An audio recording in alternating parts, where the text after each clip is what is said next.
ठीक ना। क्या पढ़ने जा रहे हैं? पंच दोआब। भैया जो दोआब होता है ये दो नदियों के बीच का क्षेत्र होता है। तो ऐसे अगर 5 नदियों के बीच का जो क्षेत्र होगा वो क्या कहलाएगा? पंच दोआब कहलाएगा।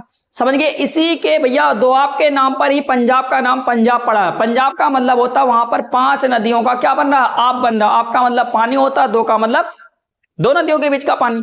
समझ गए कि नहीं समझ गए? तो हम कहते हैं भैया अगर एक नदी इधर जा रही है, एक नदी इधर जा रही है, तो इनके बीच का जो क्षेत्र होता है इसको हम क्या कहते हैं? दोआब कहते हैं। समझ गए? ऐसे ही पंजाब का नाम पंजाब पड़ चुका है। अब हम कहेंगे भैया आज हमें क्या पढ़ने इस वीडियो में, तो हम कहते हैं भैया हमें केवल ये दोआब पढ़ने हैं। समझ गए? कि आपसे पूछता है ब्यास और सतलज के बीच का जो दोआब होता है उसको क्या कहते हैं? तो भैया इसको कहते हैं भैया बिष्ट दोआब। समझ गए? क्या बोलेंगे इसको? बिष्ट दोआब। और बिष्ट दोआब किन किन दो नदियों के बीच में पूछेगा तो आपको बता देना भैया कि ब्यास और सतलज के बीच में है। देखो बी का मतलब ब्यास हो गया और यहाँ पर जो अष्ट दिया इसका मतलब हो गया सतलज।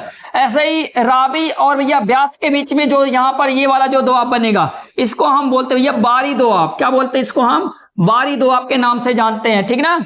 ऐसे भैया जब आपसे पूछेगा चेनाब और रावी के बीच में तो आपको बता देना भैया ये है रचना दोआब। कौन सा दोआब है ये? रचना दोआब। समझ गए? ऐसे आपसे पूछेगा चेनाब और झेलम के बीच का जो दोआब है इसको हम क्या बोलते हैं भैया? तो हम कहेंगे भैया इसको हम बोलते हैं चाज दोआब।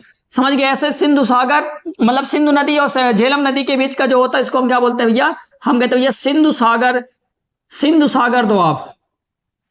समझ गए? सिंधु सागर दोआब। समझ गए कि नहीं समझ गए?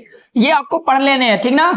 अब देखो कहने का मतलब ये हुआ, बी का मतलब यहां देख लो और ये मिल गया। ऐसे भैया देखो बारी वाले में क्या हो गया? बा का मतलब ब्यास हो गया, रा का मतलब क्या यहां पर बोल दोगे? रावी।